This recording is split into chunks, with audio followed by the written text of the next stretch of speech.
आसान है। Please sir. तो इस सेशन को मैं शुरू करता हूं एक बहुत इंपॉर्टेंट एक बात जो हमको समझनी होगी इस सेशन को आगे बढ़ाने से पहले। हमारा जो भी एजुकेशन सिस्टम है या जो भी बचपन से आज तक हमारी कंडीशनिंग हुई है, वो पूरा फोकस सिर्फ एक ही चीज के ऊपर है, वो है कि पैसा कमाओ। सब एग्री करते हैं इस बात से?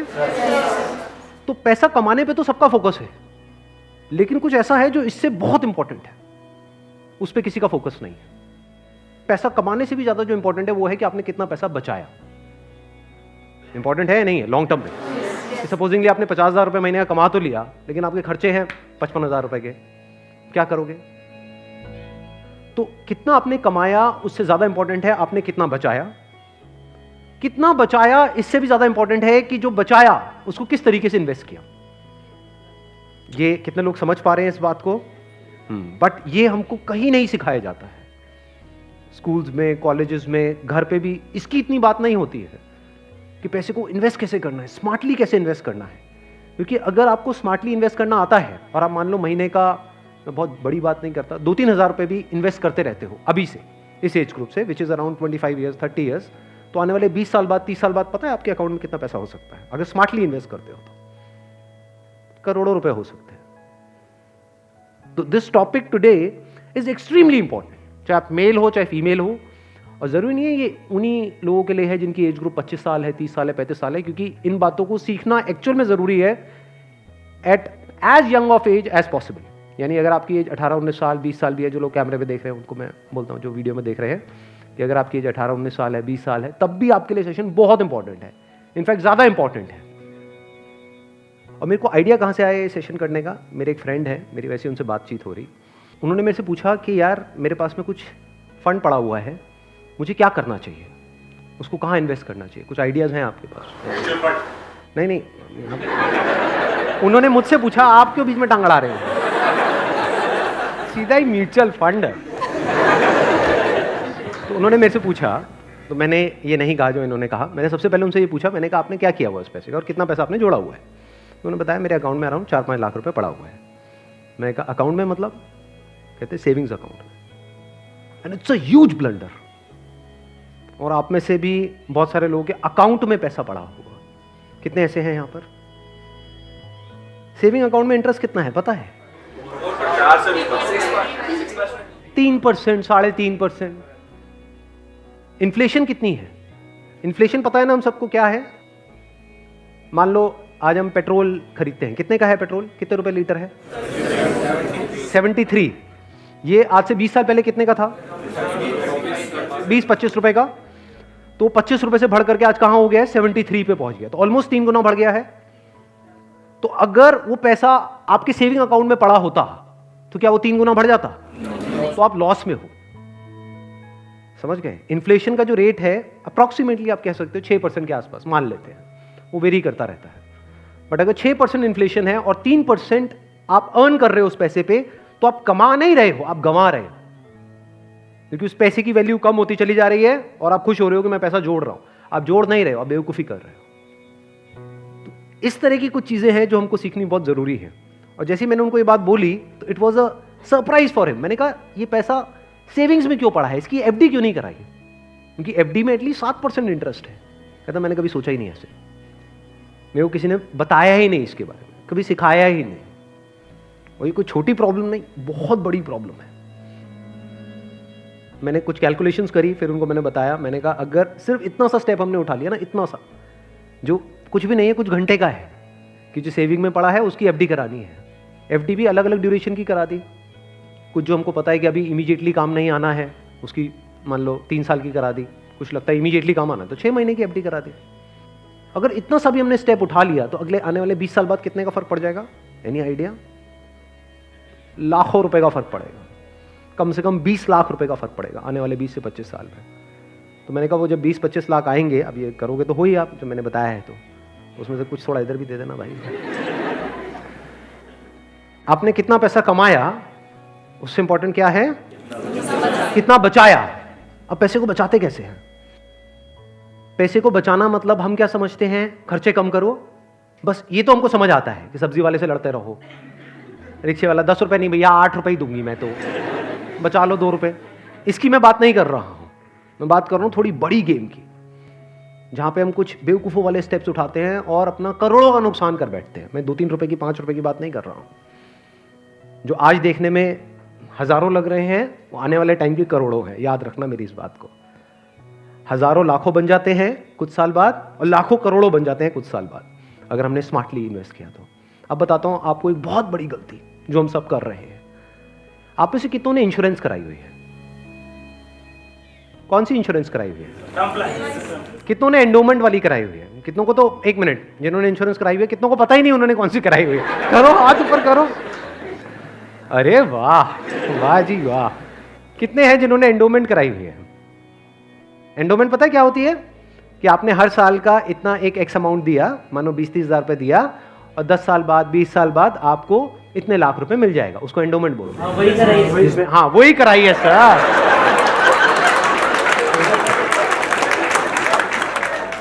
क्या सर एंडोमेंट पेंडोमेंट बोलते हैं? सीधी बात करो ना। इंश्योरेंस का मतलब लोग यही समझते हैं इंडिया में कि हर साल का इतना पैसा जाना है, इतना प्रीमियम जाएगा, 20,000, 30,000, 40,000, और 20 साल बाद आपको इतने लाख रुपए मिल जाएगा। मान लो 20 लाख रुपए मिल जाएगा, जो सुनने में बड़ा अट्रैक्टिव लगता है। बेवकूफों वाला स्टेप है ये। कितनों ने टर्म इंश्योरेंस कराई हुई है? हार्डली 3 या 4 या 5 लोग। कमाल जी कमाल। देख लो कितना बड़ा ब्लंडर है ये अभी आप सपने में भी नहीं सोच सकते। और ये आपको कोई नहीं बताएगा, ना कोई बैंक वाले बताएंगे, ना कोई इंश्योरेंस एजेंट बताएगा, ना आपका कोई दोस्त बताएगा, क्योंकि जब पैसा बीच में आ जाता है तो यारी दोस्ती सिर्फ नाम की होती है। दारू पी रहे हो, ओ तुम मेरा भाई है, मैं तेरे साथ में कभी कुछ गलत नहीं कर सकता, ले तू एंडोमेंट करा, ओ तू मेरे पे छोड़ दे यार। और आपको पता ही नहीं आपका कितना बुरी तरीके से कटा है। तो अब ध्यान से समझना, ये जो टर्म इंश्योरेंस है ये आपको कराने के लिए कोई नहीं बोलेगा। क्यों? क्योंकि इसमें जो इंश्योरेंस एजेंट है उसको पैसा ना के बराबर मिलेगा। जो एंडोमेंट प्लान्स होते हैं, जो यूलिप्स होते हैं, उसमें उनको अच्छा खासा कमीशन मिलता है, कुछ केसेस में 30% तक भी मिलता है। अगर आपने मानो 20,000 की इंश्योरेंस कराई तो 30% कट गया आपका। आपका कट नहीं गया है, पैसा आपका कट गया है। 6,000 रुपये गया। अगर 6,000 रुपये वैसे कहीं पे खो जाते हैं या नहीं मिलते हैं या कोई लेकर के आपसे भाग जाता है, कितने दिन तक टेंशन रहती है? मजे की बात क्या है, आपको पता ही नहीं है कि आपके साथ क्या हुआ है। ये जो टर्म इंश्योरेंस होती है इसमें ना के बराबर कटता है। इसमें बस एक पॉइंट होता है जिसको सुनते ही आप लोगों को झटका लगेगा, जिनका कन्वेंशनल माइंडसेट है। टर्म इंश्योरेंस क्या होती है कि आप इतना पैसा देते रहो, मानो आपने 10 साल दिया, 20 साल दिया, 30 साल दिया, 30 साल बाद आपको 1 रुपए भी वापस नहीं आएगा। ओ सर, ये क्या सर, वापस नहीं आएगा तो फायदा क्या है? इंश्योरेंस किस लिए होती है? किस लिए होती है? कि कल को आपको कुछ हो जाए। ये बेसिक सी बातें बता रहा हूं आपको, ये नहीं पता है लोगों को। अभी देख लो कितनों ने हाथ उठाया था। बेसिक सी बात समझो, इंश्योरेंस का जो मतलब होता है वो होता है कि अगर आपको कुछ हो गया तो आपकी फैमिली को इतना पैसा मिल जाए कि उनको टेंशन ना हो। मान लो आप अर्निंग मेंबर हो फैमिली में, आप महीने का मान लो 30,000 कमा रहे हो, 40,000 कमा रहे हो, तो इंश्योरेंस का मतलब क्या है कि अगर आपको कुछ हो जाए तो आपकी फैमिली को इतना पैसा मिलना चाहिए कि उनके पास 40-50,000 रुपये आता रहे। ये जो पॉलिसीज होती हैं, एंडोमेंट, यूलिप और ये सब जितनी भी होती हैं, इसमें कवर बहुत कम होता है। कवर का मतलब समझते हैं हम? कवर मतलब लाइफ कवर, जितने की कवरेज हुई है। कि अगर आप मानो 50,000 का प्रीमियम दोगे तो आपको कवरेज मिलेगी, अलग अलग प्लान में अलग अलग होती है, मान लो 10 से 20 लाख रुपए की।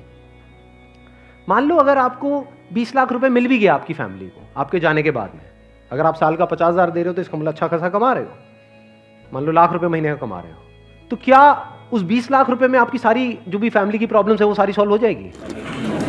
तो करा क्यों रहे हो ऐसी इंश्योरेंस? बस लालच, कितने साल बाद इतना पैसा मिलेगा। 20 लाख को अगर आपकी फैमिली आपके जाने के बाद में बैंक में रखती है, वहां से कितना इंटरेस्ट आएगा?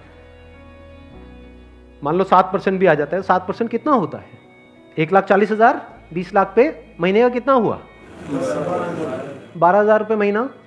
चलो 1 लाख भी हटा देते हैं, अगर आपकी सैलरी 50,000 थी तो क्या 12,000 रुपये महीना बहुत है आपके लिए, आपकी वाइफ के लिए, आपके बच्चों के लिए, आपके मदर फादर के लिए, सबके लिए बहुत है? बिल्कुल। तो फिर ऐसी इंश्योरेंस हम क्यों कराते हैं? क्योंकि हम इन चीजों में कभी दिमाग ही नहीं लगाते हैं। कोई और हमारे लिए दिमाग लगा रहा होता है, कोई एजेंट या फिर बैंक वाले फोर्स कर रहे होते हैं। आजकल ये नया ट्रेंड चल गया है कि आपके बैंक अकाउंट में थोड़ा सा भी पैसा पड़ा होगा तो बैंक से फोन आ जाएगा। हो रहा है ऐसा है? नहीं हो रहा है कि क्यों रखा हुआ है, ये करा लो ना, वो करा लो ना। अब वो क्या करवाने को बोलेंगे आपको, जिसमें आपका फायदा है, जिसमें उनका फायदा है। इस बेसिक सी चीज को समझ लो। तो टर्म इंश्योरेंस के लिए आपको कोई नहीं बोलने वाला। उल्टा अगर आप बोलोगे तो वो लोग मना ही करेंगे, आपको कहेंगे इसमें मिलना तो है नहीं, फायदा क्या है। अब टर्म इंश्योरेंस का फायदा समझो। यहां पे आपने एंडोमेंट में, यूलिप में कितना दिया? 50,000 साल का, और मिला कितना? कवर कितने का है? 20 लाख का मैक्सिमम। कई कई केसेस ऐसे भी हैं जहां पे 50,000 आपने दिया और 10 लाख का कवर है। 10 लाख रुपए कुछ भी नहीं है अगर कुछ आपको हो जाता है तो। अब वहां पर क्या है? 10,000 रुपए आप देते हो साल का, और कवर कितना है? 1 crore. 1 crore approximately, depends upon the age. But 1 crore का आपको कवर मिला। 10,000 रुपए आपने साल का दिया, 1 करोड़ अगर उन्होंने बैंक में भी रखा तो कितना आया? 7 लाख रुपए साल का आया। महीने का कितना हुआ? अराउंड 60,000। बहुत है। अगर आप 50,000 रुपए कमा रहे हो, बल्कि 10,000 ज्यादा दे दिए। अगर आप मैं वही बोलने ही वाला था कि अगर आप जरूरत से ज्यादा लड़ते हो घर में तो आपके घर वाले खुश होंगे। चलो एक काम तो अच्छा किया जिंदगी में। तो अगर आपका बजट 50,000 का है इंश्योरेंस कराने का, तो 10,000 आपने कराई टर्म इंश्योरेंस, बिना ये सोचे कि मेरे को वापस कितना मिलेगा, क्योंकि वापस मिलने के लिए इंश्योरेंस नहीं है। इंश्योरेंस है लाइफ कवरेज के लिए। टर्म इंश्योरेंस मतलब क्या कि आप उतना ही पैसा दे रहे हो जितने का आपको लाइफ कवर चाहिए। सिंपल। मान लो आप लाख रुपए महीने का कमा रहे हो, तो आपको कितने की पॉलिसी चाहिए? 2 करोड़। 2 करोड़ की। 2 करोड़ के लिए कितने का प्रीमियम जाएगा साल का? 20,000 रुपए। बस, इससे ऊपर 1 रुपए भी देना इलॉजिकल है। इसको बोलते हैं पैसे को बचाना। और वैसे अगर आपको 2 करोड़ की कवर चाहिए एंडोमेंट पॉलिसी में, तो कितने का प्रीमियम देना पड़ेगा साल का? 10 से 20 लाख रुपए साल का आपको प्रीमियम देना पड़ेगा। मतलब जितना कमा रहे हो उससे ज्यादा देना पड़ेगा। समझ गए क्या हो रहा है? जो कमा रहे हो वो सारा इंश्योरेंस में ही जाएगा, तब जाकर के एक ढंग का कवर मिलेगा आपको। जब मैंने भी अपने घर में बात करी टर्म इंश्योरेंस कराने की अपनी, तो उन्होंने सबसे पहली चीज यही पूछी, मेरे जो फादर है, कि ठीक है ये तो समझ आता है कि इतना पैसा जा रहा है, 20 साल बाद कितना मिलेगा? मैं कुछ नहीं मिलेगा। मैं कहा हाँ अगर कुछ हो गया तो मिलेगा। कहता अरे नहीं नहीं बेटा ये क्या बात कर। मैं कहा इसीलिए होती है इंश्योरेंस पॉलिसी, मिलेगा। इस तरह से आप ज्यादा से ज्यादा कवर ले सकते हैं। Health insurance sir? Health insurance is must. आज के टाइम में बहुत जरूरी है। नहीं तो होगा क्या, आपने पैसा बचाया, मान लो बहुत एफर्ट किया, बहुत मेहनत करी, पता नहीं क्या क्या करा, और एक एक्स अमाउंट आपने बचा भी लिया। 10 साल 20 साल काम करके मान लो 10-20 लाख रुपए आपने बचा लिया, किसी तरीके से सेव कर लिया। और अगर कोई बीमारी हो गई तो कितनी देर लगेगी उस पैसे को खत्म होने में? हफ्ता, 10 दिन, 15 दिन। कितने लोग प्रैक्टिकली मेरी इस बात से रिलेट कर पा रहे हैं? सब कर पा रहे हैं। और कितनों ने हेल्थ इंश्योरेंस कराई हुई है? रिलेट सारे कर पा रहे हैं, लेकिन हार्डली आधे लोग ऐसे हैं जिन्होंने एक्चुअल में अपनी हेल्थ इंश्योरेंस कराई हुई है। और हेल्थ इंश्योरेंस भी मुझे लग रहा है ज्यादातर ने तो नाम के लिए करा रखी होगी। कितना कवर है? क्योंकि अगर आप कवर ज्यादा भी लेते हो तो प्रीमियम आपको बहुत ज्यादा नहीं देना पड़ता है, मार्जिनली एक्स्ट्रा होता है। उसमें आपकी पूरी फैमिली कवर हो जाती है। मतलब आप, आपकी वाइफ, आपके बच्चे सारे कवर हो जाते हैं। इसको आप हेल्थ इंश्योरेंस कहो, मेडिकल इंश्योरेंस कहो, मस्ट है ये होनी ही चाहिए। ज्यादातर ऐसे केसेस में क्या होता है, जिन्होंने कोई हेल्थ इंश्योरेंस अपनी नहीं कराई होती है, क्योंकि अब छोड़ तो सकते नहीं उस पर्सन को जो हमारे साथ में है, या खुद अगर कुछ हो गया तो अब अपने आप को ये तो नहीं कह सकते कि हाँ मर दें। तो ऐसे में क्या होता है, एक तो सेविंग्स आपकी खत्म होती है बड़ी तेजी से, दूसरा क्या खत्म होता है, और क्या होता है, लोन लेना पड़ेगा, उधार लेना पड़ेगा। उस उधार को चुकाने का मतलब क्या है कि आप कभी जिंदगी में दोबारा सेव कर ही नहीं सकते। समझ रहे हो ये प्रॉब्लम कितनी बड़ी है और कितनी कॉम्प्लिकेटेड है ये, कि मतलब जिंदगी में कभी आप पैसा जोड़ ही नहीं पाओगे, क्योंकि जो कमाओगे अब वो सारा उधार चुकाने में लगता रहेगा। या तो आप लोन लोगे बैंक से, या अपने किसी दोस्तों से, यहां से वहां से, जिससे भी लोगे, और नहीं दोगे उनको वापस तो दोस्ती खराब करोगे। और एक और जब बात यहां तक आई है तो एक और चीज, एक और गलती हम करते हैं, we want to make quick money, उससे हमेशा बच करके रहो। जहां भी क्विक मनी की बात हो रही हो, भैया इतना पैसा लगा दो, इतने टाइम में इतना पैसा मिल जाएगा, ये हो जाएगा वो हो जाएगा, वहां से भाग जाओ, उल्टे हो जाओ और भाग जाओ वहां से, रुकना मत गलती से भी। ऐसी बहुत सारी स्कीम्स चल रही हैं मार्केट में, अनलिमिटेड, और करोड़ों लोगों ने अपने पैसे गंवाए हैं इन चक्करों में। अब आते हैं एक दूसरे एस्पेक्ट पे कि चलो हमने स्मार्टली पैसे को जोड़ा। कब जोड़ा? जब फालतू की जगह पे हमने पैसे को ब्लॉक नहीं किया। जैसे अगर आपने कोई एंडोमेंट प्लान ले लिया इंश्योरेंस का, जहां पे आपका साल का 50,000 रुपये जा रहा है, तो 50,000 रुपये तो आपका ब्लॉक हो गया अगले 20 साल के लिए, समझ गए ना? तो हमने वहां पे स्मार्टली प्ले किया, टर्म इंश्योरेंस कराई, वहां से पैसा बचाया। तो अभी जो पैसा बचा इसका हम क्या करें? क्या सेविंग अकाउंट्स में पड़ा रहने दें? नो यूज, वो आपका पैसा बढ़ नहीं रहा है, एक्चुअल में कम हो रहा है। वहां पे जो आपके पैसे पड़े हुए हैं वो 10 साल बाद और कम हो जाएगी उसकी वैल्यू।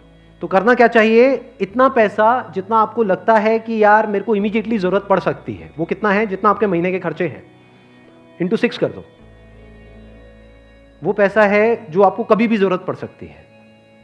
तो उस पैसे की आपने एक 6 महीने की एफडी करा दी। और एक बहुत अच्छा ऑप्शन अवेलेबल है हमारे पास में, वो है म्यूचुअल फंड्स। म्यूचुअल फंड्स पता है सबको क्या है? कितनों ने ऑलरेडी इन्वेस्ट किया हुआ है म्यूचुअल फंड्स में? बहुत कम लोगों ने। क्यों नहीं किया हमने इन्वेस्ट? पता ही नहीं सर। नंबर 1 करेक्ट इंफॉर्मेशन नहीं है। नंबर 2 हम डरते हैं, हमें लगता है म्यूचुअल फंड भी कोई स्कीम है कि पैसा इकट्ठा किया और कल को अगर भाग गए या बंद हो गया तो पता नहीं क्या होगा। ये पैसा आपका 100% सेफ है because it is regulated by SEBI. तो यहां पे डरने की जरूरत नहीं है कि मेरा पैसा चला जाएगा, बस हमको यहां पे स्मार्टली प्ले करना पड़ेगा। So what we need to do is, एक तो आपने अपने 6 महीने का जो अपना कॉर्पस है उसको अलग कर दिया, यानी जो पैसा आपको चाहिएगा उसकी आपने एफडी करा दी, इंश्योरेंस वगैरह को प्लान कर लिया अच्छे से। फिर जो पैसा आपका बचा उसमें आप इन्वेस्ट कर सकते हो through SIP, systematic investment plan. It is an excellent option. Never try to get into stocks directly अगर आपको बहुत ही डीप नॉलेज नहीं है शेयर मार्केट की तो। हाँ, you are qualified in that और आपका काम ही वही है, तब तो ठीक है। बट किसी की सलाह सुनी कि यार, या कोई कहानियां सुनी कि ये शेयर पहले इतने का था अब इतने का हो गया, सुनी होंगी ऐसी कहानियां। Never invest in stocks directly, क्योंकि कुछ नहीं पता कि वो कंपनी का क्या होने वाला है। हो सकता है आपका 100 रुपये आपने पूरा जो भी आपने जोड़ा या 1 लाख रुपए आपने जोड़ा और किसी के एडवाइस पे आपने उठा करके लगा दिया, वो 1 लाख रुपए 10,000 भी रह सकता है कुछ टाइम के अंदर, पता भी नहीं लगेगा। कहते हैं ना, never put all your eggs in the same basket, in one basket. तो अब करें क्या? क्योंकि अब प्रॉब्लम क्या है, इन्फ्लेशन अगर है 6% का और एफडी में आपको मिल रहा है 7%, तो अल्टीमेटली आप कितना कमा रहे हो? 1%। 1% से क्या होगा? करोड़पति बन जाओगे? इम्पॉसिबल। तो आप क्या कर सकते हो, अपना आधा पैसा सेफ जगह पर रखो। सेफ जगह क्या है? एफडी हो गया। एफडी में भी एक और चीज है जो बहुत लोगों को नहीं पता है। वो क्या है कि ऐसे, एक तो है बैंक में आप एफडी कराते हो, एक है कुछ कंपनीज है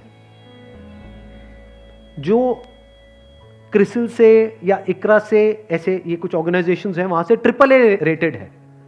AAA रेटेड का मतलब होता है highly secure, as secure as a bank. वहां पर अगर आप एफडी कराते हो तो आपको 9% तक का इंटरेस्ट मिल जाता है। ये जो सुनने में लगता है ना 7% और 9%, ये अभी छोटा लगता है, लेकिन आने वाले 20 साल बाद इसकी कितनी बड़ी अमाउंट होती है अगर आप कंपाउंडिंग को बीच में ले आओ, that you can't even think in the wildest of your dreams. Compounding कितने लोगों को पता है? बहुत कम को। देखो, कंपाउंडिंग मतलब होता है जो हमको इंटरेस्ट मिलता है हमारे पैसे पे, जहां भी हम इन्वेस्ट करते हैं उस इंटरेस्ट पे भी तो इंटरेस्ट मिलता है ना। मान लो आपने 100 रुपए इन्वेस्ट किया, 1 साल बाद 20% की रिटर्न आई, तो अगले साल 120 पे 20% मिलेगा। कितना हो गया? 144। उसके अगले साल 144 पे 20% मिलेगा, 100 पे नहीं मिलेगा। और जब इसको आप इस तरीके से देखते चले जाओगे तो ये फिगर देखने में छोटी लगेगी, शुरू छोटे से होएगी, शुरू होएगी 2-3 हजार 5 हजार से, ये करोड़ों में पहुंचने में देर नहीं लगेगी। मतलब हर महीने का मैं कंजर्वेटिव भी पकड़ता हूं, अगर 2-3 हजार रुपए भी हम सेव करते हैं, उसको स्मार्टली इन्वेस्ट करते हैं, इतना सा सीख जाते हैं, तो बहुत बड़ा डिफरेंस आ जाएगा हमारी लाइफ में आने वाले कुछ साल बाद, ह्यूज डिफरेंस। तो आपको दिमाग ये लगाना है कि लॉन्ग टर्म में बेस्ट पॉसिबल ऑप्शंस क्या क्या अवेलेबल है। जैसे आप में से कितने हैं जो मैरिड हैं और जिनकी कोई डॉटर है, तो एक गवर्नमेंट की तरफ से एक स्कीम है सुकन्या योजना करके, सुना है इसके बारे में? That is an excellent investment option, government की तरफ से सब्सिडाइज्ड है वो। तो वहां पे आप एक्सपेक्ट कर सकते हो 9% की रिटर्न जो गवर्नमेंट की तरफ से मिल रही है आपको, और हर साल का आपके ऊपर है आपको कितना इन्वेस्ट करना है। हाईएस्ट लिमिट 1.5 लाख की है, बट आपके ऊपर है, किसी साल में आपने 10,000 कर दिया, कभी 20,000 कर दिया, ऐसे आप करते रहे over a period of next 15-20 years. उसके बाद में एक बहुत बड़ा कॉर्पस उसको मिलेगा अपने एजुकेशन के लिए या किसी भी चीज के लिए, फ्यूचर के लिए। इसको बोलते हैं स्मार्ट इन्वेस्टमेंट। पैसे से पैसा कैसे कमाना है, ये एक बहुत बड़ी आर्ट है, क्योंकि ये जिसको आती है और अगर उसकी कमाई कम भी है तब भी वो आने वाले 20-30 साल बाद बिल्कुल ऐसा है जैसे कछुआ और खरगोश की कहानी। इमीडिएटली नहीं, मान लो कोई बंदा है 50,000 रुपए कमा रहा है लेकिन वो स्मार्टली इन्वेस्ट कर रहा है। दूसरी तरफ से कोई बंदा है जो 1 लाख रुपए महीने का कमा रहा है लेकिन ना तो ढंग से पैसा बचा रहा है ना समझदारी से इन्वेस्ट कर रहा है। तो आने वाले 20-30 साल बाद ये जो 50,000 वाला है ये उससे बहुत आगे होगा, ये करोड़ों में होगा, और उस बंदे के हाथ में कुछ भी नहीं होगा। वो हो सकता है डेट में होगा, मतलब उसके ऊपर कर्जा होगा, और ये बंदा ऐसा होगा जो कर्जा देने लायक पोजीशन में होगा। ऐसा भी हो सकता है, ये अगर हम बेसिक से फंडों को समझते चले जाएं तो अब ध्यान से समझना। अब यहां पर हम कहां तक पहुंच गए थे? SIP is an excellent option. SIP का मतलब होता है कि आपने अपना एक अमाउंट फिक्स कर लिया, हर महीने का इतना अमाउंट तो एसआईपी में देना ही देना है म्यूचुअल फंड में। अब म्यूचुअल फंड कैसे चूज करें? हजारों म्यूचुअल फंड है। लार्ज कैप इक्विटी फंड को पकड़ो, वो भी कुछ वेबसाइट्स है जैसे मनी कंट्रोल है, वैल्यू रिसर्च है, वहां पर जाकर के देखो उन फंड्स की रेटिंग कम से कम 4 से 5 स्टार होनी चाहिए। कोई ऐसा फंड है उसकी 1 या 2 स्टार की रेटिंग है, मत करो उसमें, बल्कि ऐसा फंड होना चाहिए जो हर वेबसाइट पे 4 या 5 स्टार की रेटिंग हो। अब आपने क्या किया कि हर महीने का अपना एक अमाउंट फिक्स कर लिया, दैट कुड बी एनीथिंग, 1,000 रुपए, 2,000 रुपए, 3,000 रुपए, 4,000, 5,000, what ever that amount is. SIP के थ्रू ऑटोमेटिकली इतना अमाउंट आपके अकाउंट से डेबिट होता चला जाएगा over a period of next 10 years, 20 years, 30 years. अभी स्मार्ट इन्वेस्टमेंट क्यों है? एक तरफ से मैं इंश्योरेंस के लिए मना कर रहा था, इसके लिए स्मार्ट क्यों है? क्योंकि यहां पे आपका पैसा नहीं कट रहा है, जो पैसा आप लगा रहे हो पूरा का पूरा इन्वेस्ट हो रहा है। इसमें भी 2 ऑप्शन है, एक आप ब्रोकर के थ्रू जा सकते हो, एक है डायरेक्ट जा सकते हो। तो वहां पे आपका 1% और बच जाएगा। मान लो टोटल 1.5% कटना था हर साल का, तो अब कितना कटेगा? सिर्फ 0.5%। अभी 1% सुनने में छोटा लगता है, but over a period of 20-30 years ये लाखों रुपए का होता है। मतलब डिसीजन लेने में कुछ मिनट्स लगते हैं इन बातों को समझने में, लेकिन आने वाले टाइम में यही फर्क होगा कि आपके अकाउंट में लाखों है, करोड़ों है, क्या है। अच्छा, म्यूचुअल फंड क्यों और स्टॉक्स क्यों नहीं? क्योंकि स्टॉक्स में आप 1 या 2 या 4 में इन्वेस्ट कर रहे हो, म्यूचुअल फंड जो है वो डिवाइड कर देते हैं।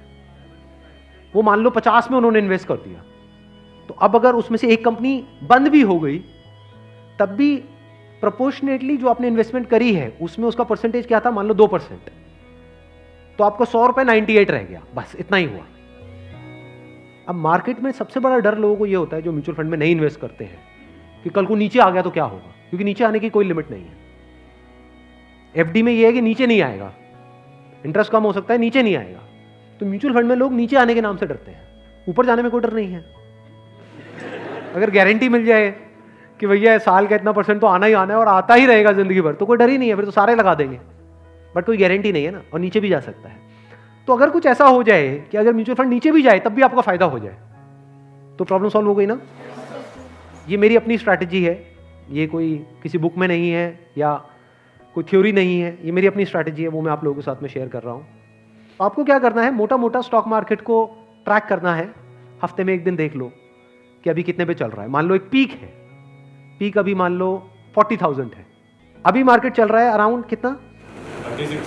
37 के अराउंड चल रहा है। तो मेरी स्ट्रैटेजी क्या है? जैसे ही मार्केट 20% से नीचे गिर जाए कि मार्केट की ये पीक है, मान लो 40,000 है, अब मार्केट 30,000 पे आ गया है, तो आपने क्या किया? पहले इन्वेस्ट किया हुआ था एसआईपी में, लार्ज कैप्स में, आप इमीडिएटली जैसे ही मार्केट 30 पे आई आप स्विच कर गए मिड कैप में, not even in small cap, mid cap.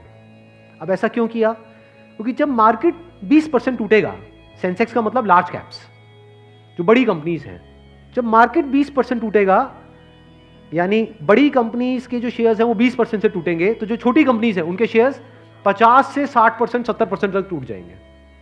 तो जब वो 60% टूटा तो 100 की चीज आपको कितने में मिल गई? 50 में या 40 में। तो जब मार्केट नीचे भी गया तो आपका फायदा हो रहा है। ये स्ट्रैटेजी समझ आ गई? वापस से जैसे ही मार्केट जो भी लास्ट उसकी पीक थी, मान लो 40,000, उससे 20% ऊपर गया, तो मिड कैप से आप स्विच कर गए वापस से लार्ज कैप में। ये स्ट्रैटेजी जो है ये मैंने सीखी है वॉरेन बफे से। उनका जो बेसिक सा फंडा है, मतलब अगर एक लाइन के अंदर बोला जाए, वो क्या है कि जब मार्केट बहुत ज्यादा ग्रीडी हो तो डरो, और जब मार्केट डरा हुआ है तो ग्रीडी हो जाओ। बेसिक सा फंडा है। मतलब जब सब डरे हुए हैं तो थोड़े से लालची हो जाओ, और जब सब लालची हो रहे हैं, मतलब मार्केट ऊपर भाग रहा है, तो डरने लग जाओ। तो लार्ज कैप में डर कम है, मिड कैप में डर ज्यादा है। तो जैसे ही मार्केट नीचे जाएगा, मिड कैप को सब छोड़ देंगे, उस वक्त आप उसको पकड़ लोगे। तो अब चाहे मार्केट ऊपर उठे तब भी आपका फायदा है, नीचे गिरे तब भी आपका फायदा है। आप वेट कर रहे हो, मैं आज एक्चुअल में वेट कर रहा हूं। लोग हैं डरते हैं, जो म्यूचुअल फंड में इन्वेस्ट करते हैं, स्टॉक्स में इन्वेस्ट करते हैं, लोग डरते हैं कि मार्केट नीचे ना आ जाए, मार्केट ऊपर। मैं वेट कर रहा हूं, जाए तो सही नीचे। समझ गए? क्योंकि लार्ज कैप टूटेगा 20%, तो मिड कैप टूट जाएगा 60%। तो मेरा 100 रुपए लगा हुआ था तो 80 रह जाएगा, उस 80 को उठा करके मैं मिड कैप में डाल दूंगा, फिर आराम से बैठ जाऊंगा कुछ सालों के लिए। जैसे ही मार्केट ऊपर जाएगा, मतलब लोग लालच से तड़प रहे हैं, तब जैसे ही 20% ऊपर गया, मान लो 48,000 पे गया, मिड कैप से हट करके मैं आ जाऊंगा लार्ज कैप में, वापस से सेफ हो गया। अब जो नया पीक बन गया वो क्या बन गया? 48,000। आज की रेट में क्या है? 40,000। अब 48,000 पे 2020 चलेगा। आ गया गेम समझ में?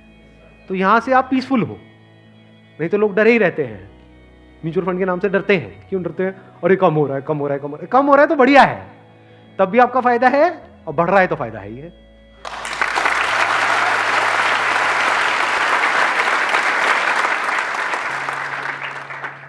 समझ गए? ये बेसिक सा फंडा है, हमेशा याद रखना। मतलब मासिस की जो साइकी है उससे आप कुछ अलग करोगे तभी आपके साथ कुछ अलग होगा, नहीं तो पूरी मार्केट रो रही होगी, आप भी बैठ करके रो रहे होंगे। अरे टूट गया, टूट गया, टूट गया, टूट गया, अरे गिर गया, गिर गया, गिर गया, मैं बर्बाद हो गया, मैं बर्बाद। बर्बादी में भी आपका जश्न होगा अगर इस तरह से आप समझ पा रहे हो तो। Thank you so much.